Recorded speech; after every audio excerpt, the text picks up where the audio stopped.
ഇന്നത്തെ വീഡിയോ ഒരു special video ആണ്. കാര്യം നമ്മളെല്ലാവരും അല്ലെങ്കിൽ നമ്മുടെ ചാനലിലെ സബ്സ്ക്രൈബേഴ്സിൽ ഒരു 90% ഓഡിയൻസും കേൾക്കാൻ ആഗ്രഹിക്കുന്ന ഒരു വാർത്തയാണ്. എന്താണെന്ന് തംബ്ലൈൻ കണ്ടപ്പോൾ തന്നെ നിങ്ങൾക്ക് ഊഹിക്കാൻ സാധിച്ചു കാണും. അതെ, ഇപ്പോൾ തമിഴ് സിനിമയിൽ ഏറ്റവും കൂടുതൽ ചർച്ചയായിക്കൊണ്ടിരിക്കുന്ന കാര്യം ദളപതി വിജയ് അവസാനമായി ഒരു പടം കൂടി ചെയ്തേക്കും എന്ന വാർത്തയാണ്. പക്ഷേ മറ്റൊരു വിഭാഗം ഓഡിയൻസ് ഇതിനോടകം തന്നെ വിജയ് ഇനി സിനിമയിലില്ല, ഇനി ഒരു പടത്തിലും അഭിനയിക്കില്ല എന്ന് ഉറപ്പിച്ചും കഴിഞ്ഞു. പക്ഷേ റിയാലിറ്റി എന്താണെന്ന് നമുക്കൊന്ന് എക്സ്പ്ലോർ ചെയ്യാം. നമുക്കിത് 3 സെക്ഷനായിട്ട് തരംതിരിക്കാം. ആദ്യം വിജയുടെ കാര്യം എടുത്താൽ താൻ റിട്ടയർ ചെയ്യുന്നു, ഇനി സിനിമയിൽ അഭിനയിക്കില്ല എന്ന് പുള്ളി ഇതുവരെ ഒരു സ്ഥലത്തും ആരോടും പറഞ്ഞിട്ടില്ല. ഇതിനെപ്പറ്റി പുള്ളിയോട് ചോദിക്കുമ്പോഴെല്ലാം പുള്ളി ഒന്നും സംസാരിക്കുന്നില്ല. പുള്ളിയുടെ ആൻസർ മൗനം മാത്രമാണ്.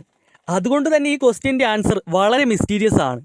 ക്രിസ്റ്റൽ ക്ലിയർ ആയിട്ട് പറഞ്ഞ വിജയുടെ ഫൈനൽ തീരുമാനം എന്താണെന്ന് അദ്ദേഹത്തിൻ്റെ അടുത്ത ആളുകൾക്ക് പോലും വ്യക്തമല്ല. കാര്യം അദ്ദേഹം രാഷ്ട്രീയത്തിലേക്ക് പോയത് കരിയറിൻ്റെ പീക്ക് സമയത്താണ്. അതുകൊണ്ട് തന്നെ ഇനി ഒരിക്കലും അഭിനയിക്കില്ല എന്ന് അദ്ദേഹം ഒരിടത്തും ആരോടും പറഞ്ഞിട്ടില്ല. ഇത് നോട്ട് ചെയ്യേണ്ട ഒരു കാര്യമാണ്. അതായത് വിജയ് എന്ന ആക്ടറിന് തമിഴ് ഇൻഡസ്ട്രിയിലുള്ള സ്പേസ് എന്താണെന്ന്, ഗ്രാഫ് എന്താണെന്ന്, പൊട്ടൻഷ്യൽ എന്താണെന്ന് ഇതെല്ലാം വ്യക്തമായി അറിയാം. ഒരു ദിവസം പെട്ടെന്ന് ഇതെല്ലാം ഇട്ടെറിഞ്ഞിട്ട് പോയാൽ തമിഴ് സിനിമയെ ഇത് എത്രത്തോളം എഫക്റ്റ് ചെയ്യുമെന്ന് അയാൾക്ക് നന്നായിട്ട് അറിയാം. തമിഴ് സിനിമയിൽ ഇപ്പോൾ ബോക്സ് ഓഫീസ് തലത്തിൽ നോക്കിയാൽ ടയർ 1 സ്റ്റാർസിൽ ഏറ്റവും കൺസിസ്റ്റൻ്റ് ആയിട്ടിരിക്കുന്നത് വിജയ് ആണ്. വിജയ് എന്ന പേര് തന്നെ പ്രൊഡക്ഷൻ ഹൗസുകൾക്ക് ഒരു ഗ്യാരണ്ടി ആണ്. മുടക്കുമുതൽ തിരിച്ചു കിട്ടും എന്നുള്ള വിശ്വാസമാണ്. കാര്യം അദ്ദേഹത്തിന് അയാളുടെ എത്ര സിനിമകൾ മോശമാണെങ്കിലും എത്രത്തോളം മോശമായാലും ഒരു സ്ഥിരമായ ഓഡിയൻസ് ബേസ് ഉണ്ട്. ഇപ്പോൾ തമിഴിലെ മറ്റ് ആക്ടേഴ്സിനെ വെച്ച് കമ്പയർ ചെയ്താൽ അജിത്ത് ആണെങ്കിലും സൂര്യ ആണെങ്കിലും രജനികാന്ത് ആണെങ്കിലും അവരുടെ സിനിമകൾ മോശമായ ഗ്രാഫും ബോക്സ് ഓഫീസ് പവറും താഴേക്ക് പോകും. എന്നാൽ വിജയുടെ കാര്യത്തിൽ അങ്ങനെയൊന്നില്ല. മിക്സഡ് റിവ്യൂ വന്ന ലിയോ പോലും ആ റെസ്പോൺസ് വെച്ച് 623 കോടിയും തൂക്കി ഇൻഡസ്ട്രീറ്റായി. അതുപോലെ കരിയറിൽ ഏറ്റവും ലോ ഹൈപ്പിൽ വന്ന വാരിസും 255 കോടിക്കടുത്ത് കളക്ട് ചെയ്ത് ഹിറ്റായി മാറി. ഇതൊരു ചെറിയ കാര്യമല്ല. ഒരു നടനെ സംബന്ധിച്ച് ഇങ്ങനെ സ്ഥിരമായി ബോക്സ് ഓഫീസ് കയ്യിൽ പിടിച്ചു നിർത്താൻ കഴിയുന്നത് വളരെ റെയറാണ്. അതാണ് വിജയിനെ മറ്റ് നടന്മാരിൽ നിന്ന് വ്യത്യസ്തനാക്കുന്നത്. ഇങ്ങനെ ഒരു ക്രൗഡ് പുള്ളിങ്ങുള്ള നടൻ ഒരിക്കലെങ്കിലും തമിഴ് സിനിമ വിട്ടുപോയാൽ തമിഴ് സിനിമയ്ക്ക് അതിൻ്റെ ഇമ്പാക്റ്റ് വളരെ വലുതായിരിക്കും. പ്രത്യേകിച്ച് ഓവർസീസ് മാർക്കറ്റിൽ ഇപ്പോൾ തമിഴ് സിനിമ വളരുന്ന സ്റ്റേജാണ്. ഈ സമയത്ത് തന്നെ വിജയ് തൻ്റെ റിട്ടയർമെൻറ്റ് പ്രഖ്യാപിച്ചാൽ അതൊരു വലിയ ഗ്യാപ്പ് തന്നെ ഉണ്ടാക്കും. അപ്പോൾ ഇതൊന്നും വിജയ്ക്ക് അറിയാത്ത കാര്യമല്ല. പക്ഷേ പുള്ളിയുടെ വ്യക്തിത്വം അങ്ങനെ ആയതുകൊണ്ട് ഇതൊന്നും പുള്ളി മനസ്സിലായതായി ഭാവിക്കുന്നില്ല, അല്ലെങ്കിൽ ഇതൊന്നും പുറത്തേക്ക് കാണിക്കുന്നില്ല. അതുമാത്രമല്ല, മുമ്പൊരിക്കൽ വിജയ് തന്നെ പറഞ്ഞിട്ടുണ്ട് തമിഴ് സിനിമയെ അതിനെ നെക്സ്റ്റ് ലെവലിലേക്ക് കൊണ്ടുപോകണമെന്ന്. അതിന് പിന്നാലെ പാർട്ടി രൂപീകരിച്ച് രാഷ്ട്രീയത്തിലേക്ക് ഇറങ്ങിയ മുതലാ. അപ്പോൾ ഇതിന് പിന്നിൽ പുള്ളിക്ക് ഒരു വലിയ പ്ലാനിംഗ് ഉണ്ട്. ഒന്നുമില്ലാതെ ഇങ്ങനെ ഒരു സംഭവം പുള്ളി ചെയ്യില്ലല്ലോ. വിജയ് സിനിമയിൽ ഇനി അഭിനയിക്കില്ല എന്ന് പറയുന്നത് ഒരു 70% ഫേക്ക് ന്യൂസാണ്. ഇനിയാണ് ദളപതി 70ൻ്റെ പ്രസക്തി. ദളപതി 70 എന്നത് വിജയുടെ 70ാമത്തെ സിനിമ എന്ന രീതിയിൽ ട്രെൻഡിങ് ആയിക്കൊണ്ടിരിക്കുന്ന ഒരു പ്രോജക്റ്റാണ്. അതിലേക്ക് പോകുന്നതിന് മുൻപ് നമുക്ക് ദളപതി 69ൽ നിന്ന് തന്നെ തുടങ്ങാം. ദളപതി 69 വിജയുടെ അവസാന സിനിമ എന്ന രീതിയിൽ പ്രൊമോട്ട് ചെയ്ത ഒരു പ്രോജക്റ്റാണ്. ദളപതി 69 വിജയ് കഥകൾ കേട്ട് എച്ച് വിനോദിൻ്റെ കഥയാണ് ഫൈനലായി സെലക്ട് ചെയ്തത്. പക്ഷേ എച്ച് വിനോദാണ് ഈ പ്രോജക്റ്റ് സംവിധാനം ചെയ്തതെന്ന് അറിഞ്ഞപ്പോൾ തന്നെ ഒരുപാട് ആളുകൾക്ക് ഈ പ്രോജക്റ്റിലുള്ള പ്രതീക്ഷ കുറഞ്ഞു. കാര്യം എച്ച് വിനോദ് പോലൊരു ഡയറക്ടറും വിജയും കൂടി ഒന്നിക്കുമ്പോൾ കിട്ടുന്നൊരു പടം എന്ന് പറയുമ്പോൾ അതിൻ്റെ ഔട്ട്പുട്ട് എന്തായിരിക്കുമെന്ന് ഫാൻസ് അപ്പോഴേ ഊഹിച്ചു. എന്നിട്ടും പുള്ളിയുടെ അവസാന പടം എന്ന ലേബൽ ഉണ്ടായിരുന്നത് കൊണ്ട് പടം കുറച്ചെങ്കിലും സർവൈവ് ചെയ്തു. പക്ഷേ ഈ പടത്തിൻ്റെ ഫസ്റ്റ് ലുക്ക് വന്നപ്പോൾ തന്നെ എല്ലാം കയ്യിൽ നിന്ന് പോയി.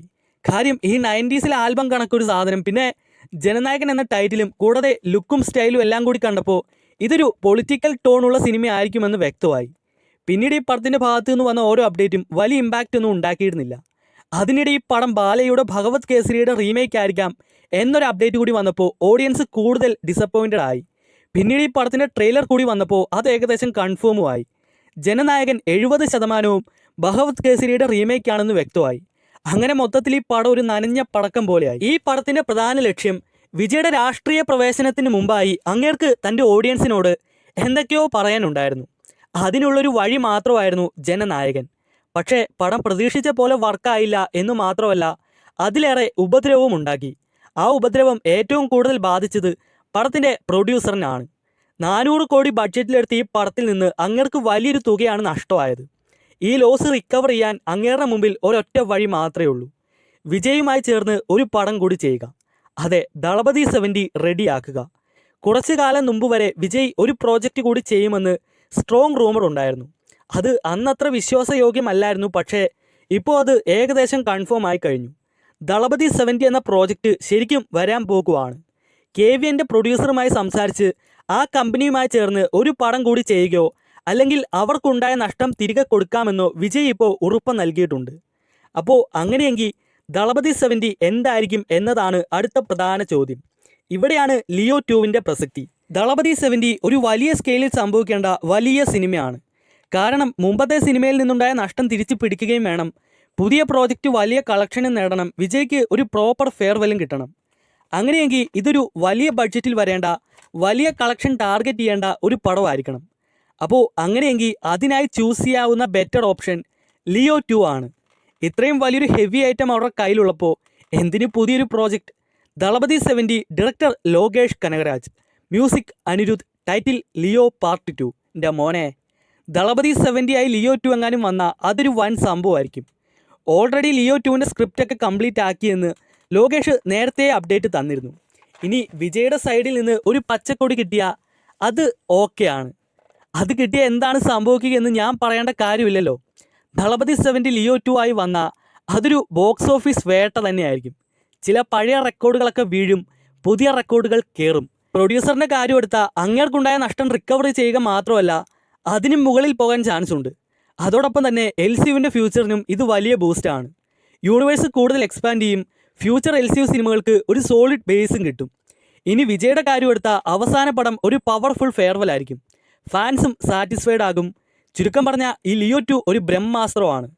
എപ്പോൾ പ്രയോഗിച്ചാലും അതിൻ്റെ എഫക്റ്റ് വളരെ വലുതായിരിക്കും. എന്തായാലും അങ്ങനെയൊന്നിന് സംഭവിച്ചാൽ ഹൈപ്പ് എന്താണെന്ന് അവർ ഒന്നുകൂടി കാണിച്ചു തരും.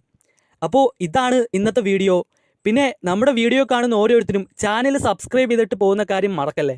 നമ്മൾ ഒരു മാസത്തിനുള്ളിൽ 5000 സബ്സ്ക്രൈബേഴ്സാണ് ടാർഗറ്റ് ചെയ്യുന്നത്.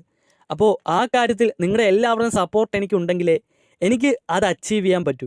അപ്പോൾ മാക്സിമം എല്ലാവരും സപ്പോർട്ട് ചെയ്യണേ. പിന്നെ നമ്മളൊരു വാട്സാപ്പ് ഗ്രൂപ്പ് തുടങ്ങുന്നൊരു പരിപാടി ആലോചിക്കുന്നുണ്ട്. എന്താണ് നിങ്ങളുടെ അഭിപ്രായം എന്ന് ജസ്റ്റ് ഒന്ന് കമൻറ്റ് ചെയ്തേരെ.